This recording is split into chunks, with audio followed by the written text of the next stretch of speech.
Hey guys, so I'm just showing you here the bottom of one of the first flow through beasts. The material has started to break through the cardboard. You can see there's no cardboard between these bars here, but the material's quite wet. There is worms in it because the material's only about 10 to 12 inches thick above the bars, so there is some worms at that bottom level. Some of this material that's in here was from when it started self-harvesting, before I took all the material out and changed the thickness of the cardboard. I think I used 4 thicknesses of that type of cardboard, pretty thick cardboard. You'll see here, this is the material that's actually self-harvested out. Again, there's a few worms in it.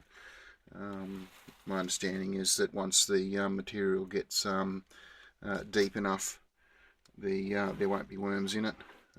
All I've done in the past with like the wheelie bin flow through is take the material out of the bottom and just throw it back in the top, and then all the worms get to go around again.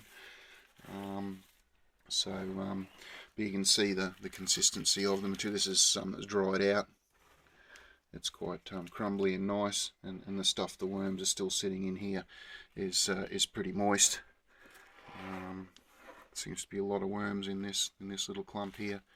Obviously they've whatever worms drop out, they find their way to the moist clump sort of thing, because all the way back there that stuff's pretty dry. And it's only this stuff along the front here that's quite moist.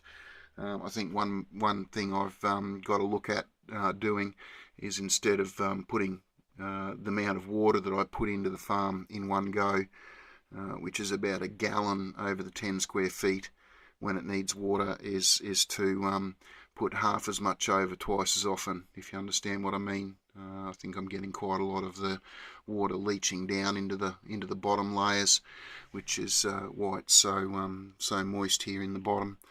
But there you go. So there's the bottom of a CFT once it starts breaking through the cardboard itself and slightly self-harvesting. Thanks guys.